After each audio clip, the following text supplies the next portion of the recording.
well, to say the least. Yeah.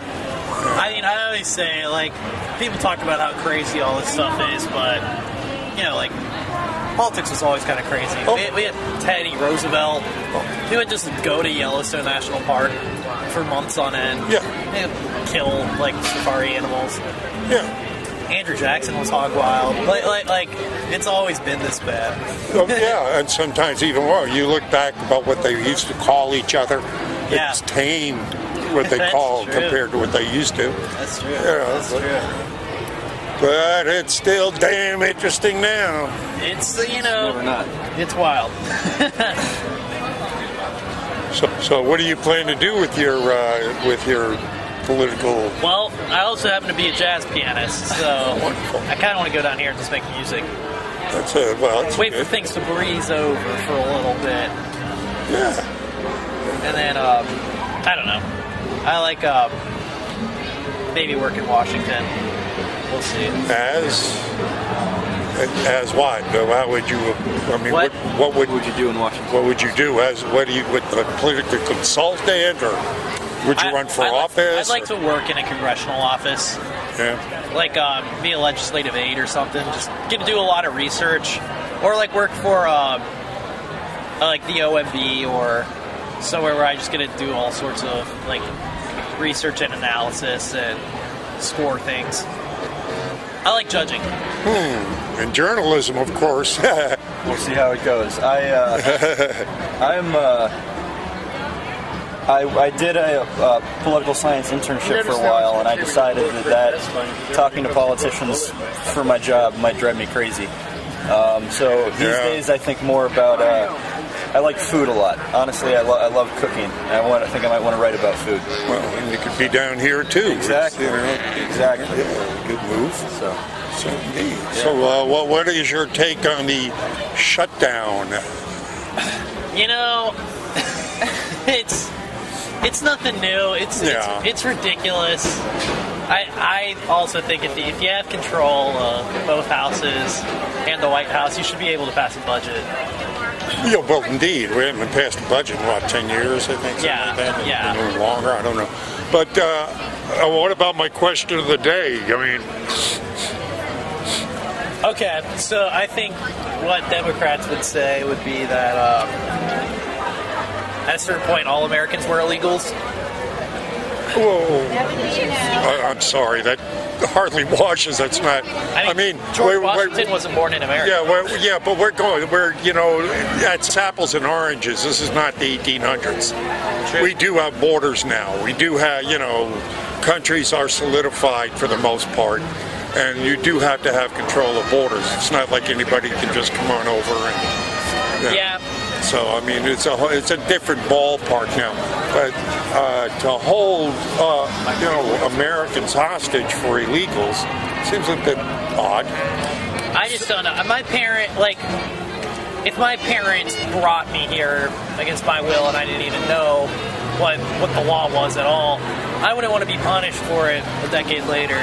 Well, I don't think anybody's telling you. If you've been here as a kid, you know you fault your own. No one's looking to kick them out. Well, see, that's what's happening. That's DACA. I mean, yeah. I don't. It's a compromise. It's sort of like let's work something out. Yeah, there'll be something we can do for them. I mean, if you're here productive, and I've heard Trump say this. Yeah. If you're here and you've been here for 20 years and you haven't caused any problems and you've been a productive person, we don't want you to leave. Well, I've also heard Trump be in favor of abortion and support single-payer health care. Yeah, we all have a whole. He kind of says whatever people want. Well, we also have the right to change our minds. I've changed my mind over time. That's true. I've gathered information. You grow older, you get different viewpoints. You change your mind. Yeah.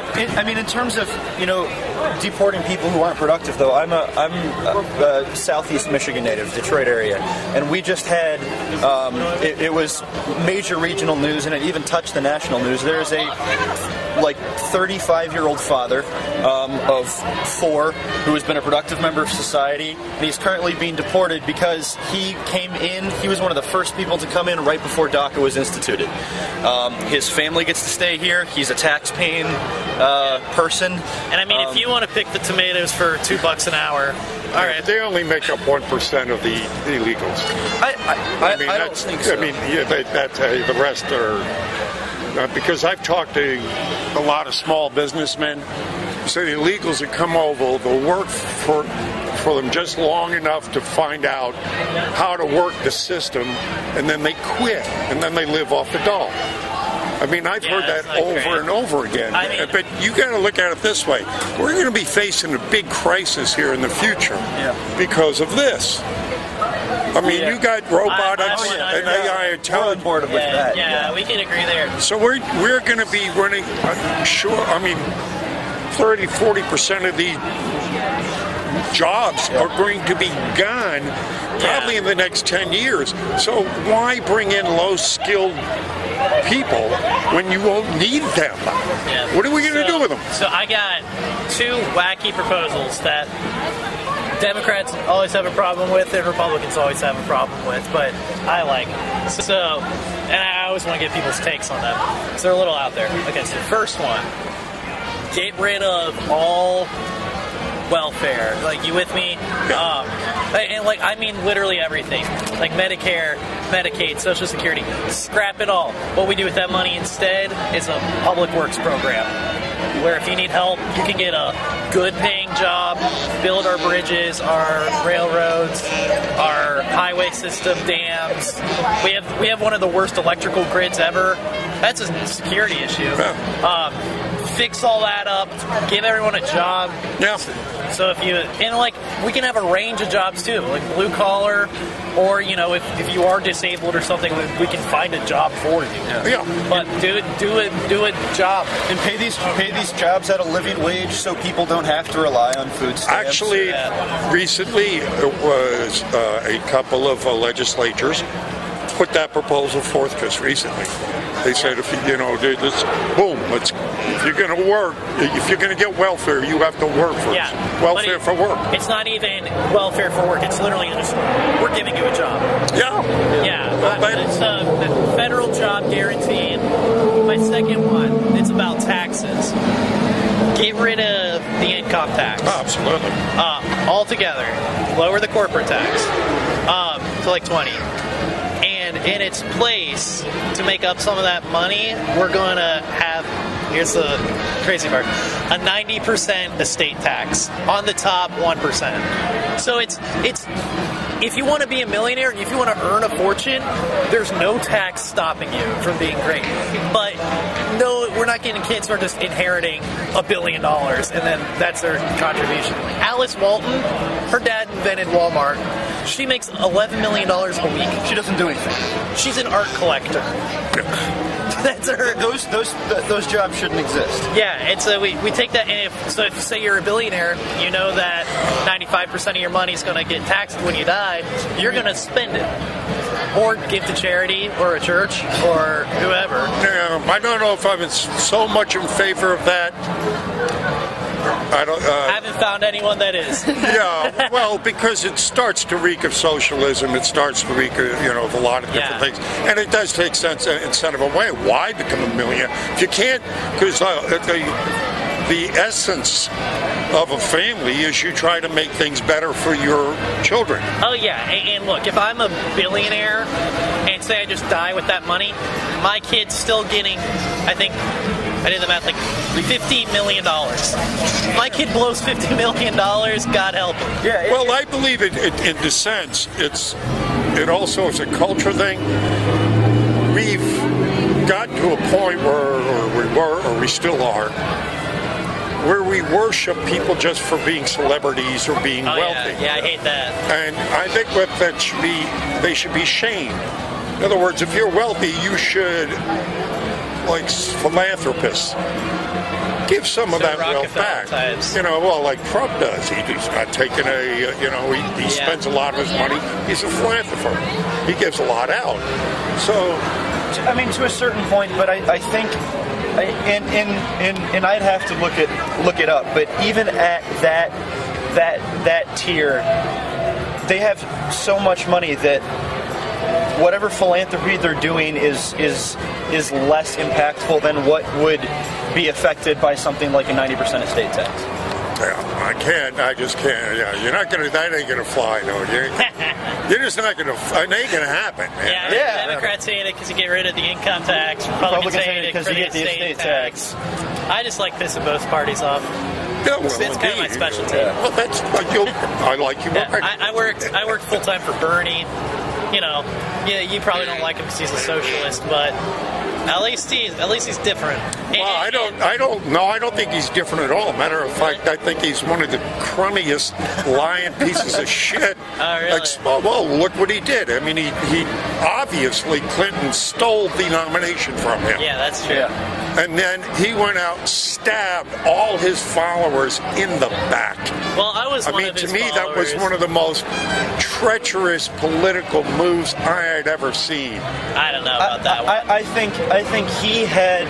I think he looked at two versions of the future. I think he looked at a Trump presidency and a Hillary presidency, and not liking either of them, picked the one he felt would do the least amount of damage. I think that's what he did. Yeah. Do you think Clinton would have done the least amount of damage? I'm not saying they think that, but he did. But he did. I think that was the calculus. And it was an honest. Well, then he's wrong.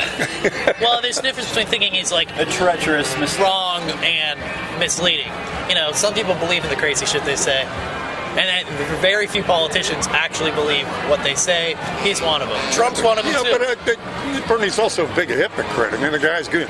What he bought a $600,000 beach house with the money he kept from driving around a brand new Volvo. His wife's getting sued because his wife's parents died and they inherited the house, and the media made it out to be that. What about her getting? She's under investigation for fraud. Well, so bankrupt that that college. Yeah, I mean, better than being investigated for treason. Well, if we want to talk about that, then let's look at the dirty dossier. Oh, yeah. I mean, hey, I'm not a... I mean, this thing has the potential to blow the entire Democratic Party out of the water. I would love nothing more. Blow the news media out of the water. Blow the news media out of the water. Because they're discredited now anyway. Yep. I mean, I don't care about Democrats. I don't care for them. Yeah, I mean, I personally am I study as a print journalist. I like print journalism. I think CNN, MSNBC, and Fox, for the most part, it's sports. Like it's just a big game. I think anything printed in the Wall Street Journal or the New York Times is probably true. People forget the New York Times broke the Hillary Clinton email story. Yeah. They were the ones. And that just becomes from working. I worked at the Columbus Dispatch. I've done it myself. Things don't get published. And I think they do on the air. Are you familiar with the church committee hearings? Tell me about it. Highly recommend you look up the church committee hearings. What they came to find out, and this, I'm going back 1974, that every single major network, newspaper, magazine, TV, had a CIA agent in there vetting the stories. Every one of them. There's a guy in Germany, retired it was maybe 6-7 months ago, was on TV, on RT. This guy was like the Ted Koppel of Germany, big, 25 years. He's dying, had 4 heart attacks, and he came out and he says, look, for 25 years I have been lying to you. I have signed my names to stories the CIA wrote. I didn't write a word of them. So we're talking about a control, because the way you control things, the way the elites control things, is to control the message. Yeah. So, I mean, let me give you several examples. 9/11 is, of course, the most glaring one. You would have to be deaf, dumb, and blind not to see that we were lied to about 9/11. that it was not 19 hijackers that brought down those buildings. So, I mean, if any lay person can, get on the internet and find this out just by going to a few sites, looking at the evidence that's there, the physical evidence. I've talked to people there out here that have survived 9/11, that were there, that were in the buildings, and they told me things you never hear on the news that proves that it was something else. I mean, so to that, I would say if I go on the internet and I've got one site over here talking about how there's alternative evidence to 9/11, something else happened, the 19 hijackers, and I'm looking at a New York Times story talking about 9/11, how we understand it. Those are someone at some point collected each of those bodies of evidence, and I am going to trust the person that I can put a name to, that I can get in touch with, that there's a face to, that I can call, and that they can walk me through how they report. Why don't you try Architects and Engineers for 9/11 Truth, AE911.org. You've got over almost 3,000 architects and engineers that have signed their names to evidence, that show that they say, look, these buildings came down by controlled demolition. This is hardcore physical evidence. There's no mystery here. These guys are, I'm on the clock right now. they're engineers. Yeah. They aren't talking, they're talking about basic physics here. We're not talking about mystery. We're not talking about conjecture. Whereas there's a million things. I mean, come on, just look at building number 7 alone. Yeah. That thing kind of collapses in 6 seconds into its own footprint. Nothing hit it. They never even explained that. It wasn't even mentioned in the 9/11 report. Why did it come down? What made it fall? Did you see the New York Times explain that? I didn't. How about Las Vegas? Let's shoot forward to Las Vegas. That thing, 6 weeks now, we don't even have a motive. I mean, I would say that's law enforcement, not the New York Times. Yeah. Well, where's the investigations on this? Where's the New York Times looking into it? 58 people get slaughtered. Over 500 get maimed, and we still don't know. We haven't seen autopsies. We haven't seen a police report. I mean, this is just basic stuff that should be known. We don't know. Where's the investigations on this? I'm not in the DOJ. I don't know what's going on with that, but I do know that after it happened, the New York Times devoted 4 pages of its paper. Well, we're going to take off. All right, gentlemen. Nice to meet you. Yeah, you have a good one. Good luck today, sir. Oh, it's a pleasure. Here, let me give you guys something. All right. So you get out of jail free card from Hillary Clinton. Oh, perfect. Always wanted one. Yeah, it's good for any crime in the world. Thank you. Check out my YouTube channel. Yeah, have a good See you, one. sir. Can I get a get out of jail card? Sure. There you go, young lady. Thank you very much.